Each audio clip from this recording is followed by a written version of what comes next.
नमस्कार। उम्मीद है आप लोग स्वस्थ और आनंद होंगे। एक बार फिर मुझे माफ़ कीजिए, मैं थोड़ा-सा गद्दर टाइप का आदमी हूँ, बीच-बीच में गायब हो जाता हूँ।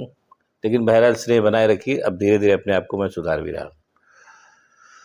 आज बात करेंगे, अब ऑलमोस्ट समझ लीजिए चुनाव पूरे हुए और उस चुनाव को लेकर के बहुत सी बातें हो रही हैं। एक तो सबसे बड़ी बात ये है कि इस चुनाव में जो 2 एक तरीके से उसके हिस्सेदार हैं, एक तो इंडिया गठबंधन और दूसरा एनडीए। उन दोनों के बीच में एक तरीके से परस्पर शत्रुता का माहौल है, जो पुराने ज़माने हवा हुए जब मैत्रीपूर्ण तरीके से चुनाव होते थे। इस बार पूरे चुनाव शत्रुतापूर्ण एटमॉस्फेयर में हुए हैं और उसको लाने का क्रेडिट जो है एनडीए को जाता है। बहरहाल जो है सो है और चुनाव हो चुके हैं और दोनों ही पक्ष अपनी-अपनी जीत का दावा कर रहे हैं और ज़ाहिर-सी बात है, अब इसको कोई कहने की ज़रूरत नहीं कि एनडीए चूँकि सत्ता में है, इसलिए उसके पास बहुत से संसाधन हैं और सबसे बड़ी बात है कि चुनाव आयोग भी उसके पक्ष में है, तो उसकी जीत के दावे ज़्यादा किए जा रहे हैं। बहरहाल फैक्ट क्या है, वो तो 4 तारीख को ही समझ में आज सामने आएगा, लेकिन बहरहाल चीज़ें हो रही हैं। और भी उसको लेके तरह-तरह की बातें कही जा रही हैं। ये सब भी बातें आ रही हैं कि अगर मोदी जी हार भी जाते हैं, तो 4 तारीख को गद्दी छोड़ेंगे नहीं, गद्दी में बने रहने के लिए बहुत से काम करेंगे। बहरहाल अब जो भी होता है, वो तो 4 तारीख के बाद ही सामने आएगा। उसके बारे में आप केवल कयास लगा सकते हैं, अंदाज़ा लगा सकते हैं। डेफ़िनेटली कुछ कहा नहीं जा सकता। हाँ, ये ज़रूर है कि इतने तो कन्फ़र्म है कि इतनी आसानी से तो मोदी जी पावर सत्ता नहीं ही छोड़ेंगे, जो उनका पुराना रवैया है। बहरहाल देखिए क्या होता है। इस बीच में एक अच्छी शुरुआत इंडिया गठबंधन ने कर दी है और आज ही प्रेस कॉन्फ्रेंस में करके उन्होंने की है और इसको एक अच्छी शुरुआत माना जाना चाहिए कि खड़गे साहब ने मीटिंग की अपने सारे जो उनके सारे संबंधित दल हैं जिनके साथ उनका इंडिया गठबंधन बना है और उस मीटिंग में सारे सारे लोग उपस्थित थे। उसकी फ़ोटो भी आप लोगों ने देखी होगी, अभी मैं भी दिखा दूँगा। और उसमें उन्होंने दावा किया कि 295 सीटों के करीब उनको मिलने जा रही है।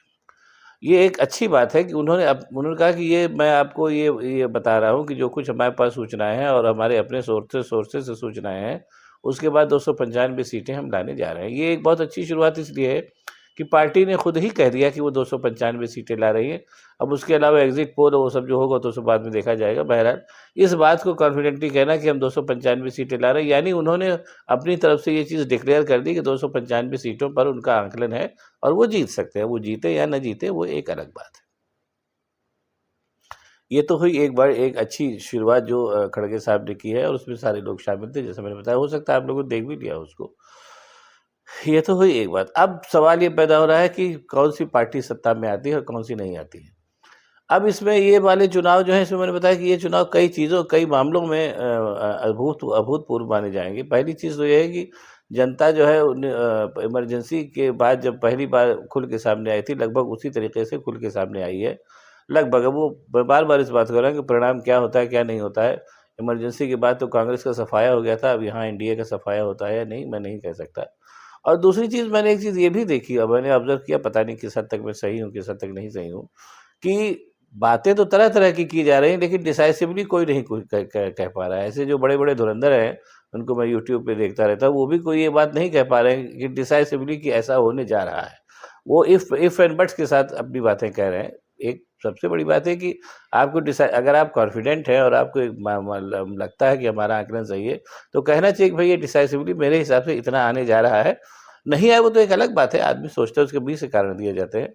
और एक चीज़ अब मैं और कहूँगा कि जब ये जो सारी भविष्यवाणियाँ की जा रही हैं, ये भविष्यवाणियाँ अगर गलत या सही साबित होती हैं, तो अगले दौर के लिए भी लोगों को तैयार रहना चाहिए कि अगर उनका कहा सही होता है, तो उनके लिए भी पक्ष में तर्क होने चाहिए। वो तो ख़ैर जो काफ़ी दे भी चुके हैं, और अगर गलत होता है, तो उसके लिए भी उनके पास तर्क होने चाहिए कि क्यों ऐसा गलत हुआ। और एक चीज़ मैं और बताऊँगा यहाँ पर, आप लोगों का भी ध्यान उस पे हालाँकि ऑलरेडी गया होगा कि पिछली बार जब 5 राज्यों के चुनाव हुए थे, तब भी यही माहौल था कि इंडिया गठबंधन आ रहा है और कांग्रेस से तो खैर इंडिया गठबंधन नहीं था, कांग्रेस आ रही है और उसके जो रिज़ल्ट थे वो नितांत विपरीत निकले थे, जिसका कोई जवाब नहीं दे पाया था, मुझे अच्छी तरीके से याद है। अब ऐसा हुआ तो इसके 2 कारण हो सकते हैं। एक तो ये है कि जो विपक्षी दल थे उनके पास स्ट्रेटजी नहीं थी, उनके पास संसाधन नहीं थे, और दूसरा कारण ये हो सकता है जो कहा जा रहा है कि चुनाव में बेईमानी हो रही है, ये भी हो सकता है। और वैसे भी जो चुनाव आयोग है उसकी जो इस बार जो भूमिका रही है, विपक्ष की किसी शिकायत पे ध्यान नहीं देना, सारी बातें करना, उसके चलते ये तो कहा ही जा सकता है कि चुनाव आयोग जो है पूरी तरीके से सत्ता पक्ष के पक्ष में झुका हुआ है, ये भी है। लेकिन बहरहाल जब जनता उठकर खड़ी हो जाती है तो चुनाव आयोग कुछ नहीं कर पाता, वो इमरजेंसी के बाद के दौर में दिखाया जा चुका है। लेकिन कुल मिला के जो सबसे अच्छी बात, जो मैं फिर एक बात को कह के बात खत्म करूँगा, कि जो खड़गे साहब ने आकर के कह दिया कि भाई 295 के करीब सीटें हम पा रहे हैं।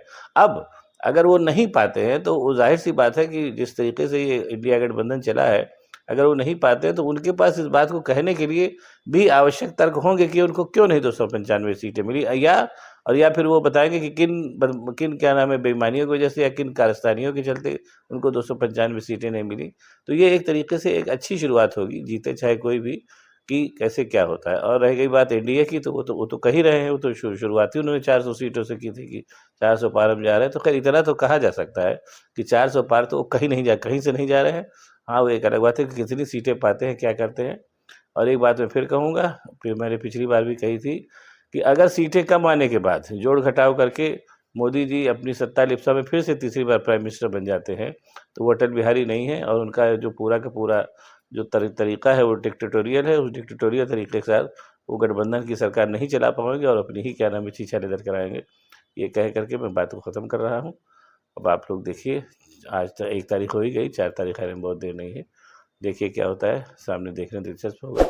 अब अगर आप लोगों को ये वीडियो पसंद आए तो इसको शेयर करिए, लाइक करिए, साथ ही साथ मेरे चैनल को सब्सक्राइब करिए, ताकि मैं और भी ऐसी बातें आप लोगों को बताता रह सकूँ। बहुत-बहुत धन्यवाद। नमस्कार। इंडिया गठबंधन कम से कम 295 सीटें प्लस 295 से ज़्यादा आएंगे, कम तो नहीं आएंगे। ये हमने आकलन किया कि सभी हमारे नेताओं से पूछने के बाद ये एक आंकड़ा हमारे पास मिला है, और इस आंकड़े में कोई बदलाव नहीं है।